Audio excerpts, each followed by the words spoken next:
The more you learn, the less you feel, and nobody warns you about that part. They tell you to read, they tell you to educate yourself, they tell you that the truth will set you free, but they never mention what it takes from you on the way out. The weight and the flatness, the way the world starts looking like a machine once you see the gears. I used to get excited about things like plans and goals and people. I used to hear someone talking about their dream and actually feel something.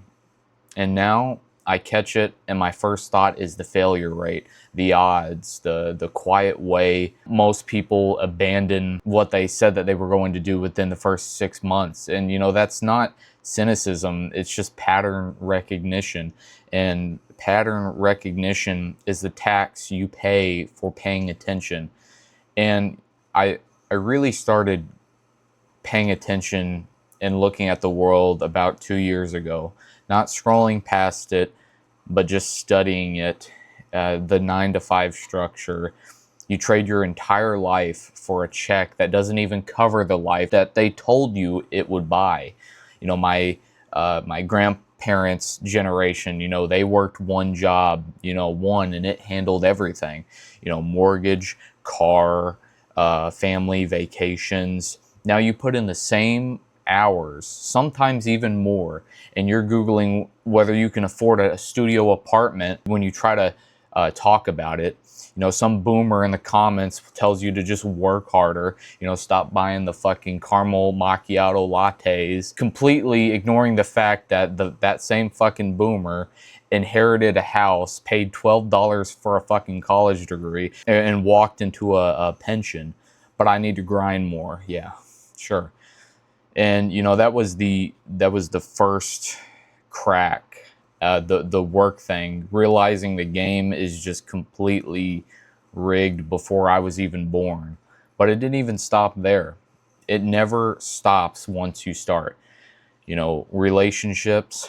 I've watched every couple around me either fall apart or settle for something that looks like a business arrangement with occasional resentment.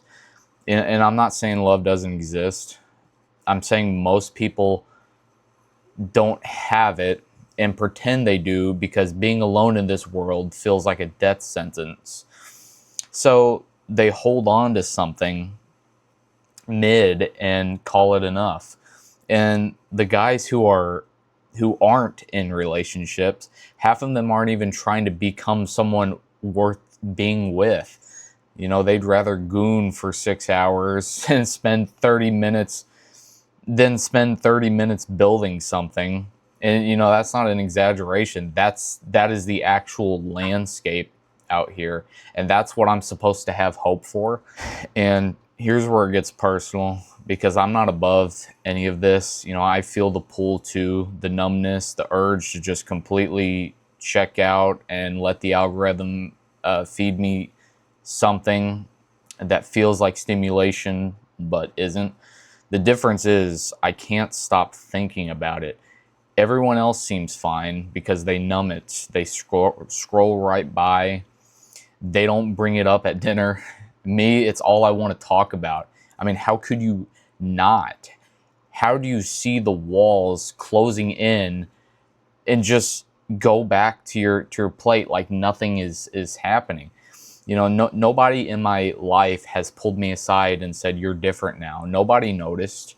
And at first that bothered me. And then I realized they didn't notice because they're passengers sitting in the car, music on, not looking out the window. I'm staring through the windshield, watching the road disappear, and I'm the only one who sees it. And that's not a flex. I mean, that's literally a prison. And so now I walk around knowing too much and feeling too little. And the question I keep landing on isn't how do I fix this? It's, is this even a problem? Is this enlightenment? Is this clarity? Or is this just depression in a smart guy costume? Because from the inside, those two things are identical. You stop caring. You detach from outcomes. You can see through every system and structure around you. You know, that could be wisdom. Um, or that could also be your brain shutting down and dressing it up as philosophy. So you don't admit you're drowning. And you know, I genuinely do not know which one it is. And that's what eats at me the most. You know, not the numbness, not the knowing whether the numbness means something or is it just damage. And there's one thing I haven't been able to kill through. One thing, the knowledge hasn't flattened. You know, I still care about being the best version of myself, whatever that means, you know, physically, mentally, financially.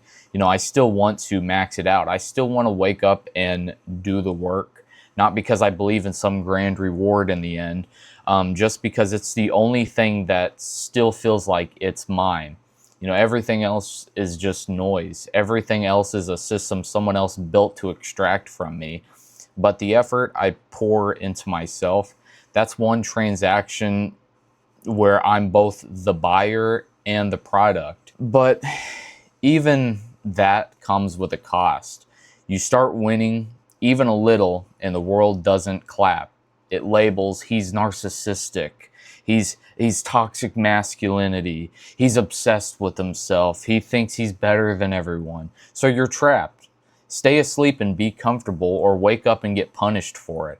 Those are the two options. There is no version of this where you see clearly and people celebrate you for it. Awareness is not a group activity. It's literally, it's solitary confinement with a window. You know, and I still, you know, I want the best for people. You know, that's real. You know, when someone shares their plan, their goal, their vision, you know, I want it for them, you know, genuinely. But deep down, I already know the ending. I've seen it too many times. The excitement fades, the discipline disappears, the excuses roll in, and 3 months later, they're back exactly where they are, if not worse. Talking about a new direction like the last one had never happened. You know, and I'm not saying I'm immune. I might fail spectacularly at something tomorrow, but I'm at least failing with my eyes open. Most people fail with their eyes asleep and don't even realize that the dream had ended. So here I am, knowing too much, feeling too little, still going, not because the world makes sense, not because I believe in the system. People won't suddenly wake up just because stopping feels like agreeing with the machine. And I'm not there yet. I might get there. Some days it's close, but not yet.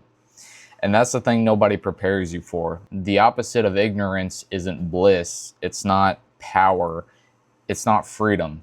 It's sitting in a room full of people who are laughing and talking and living, and you're right there with them, and you can't feel any of it.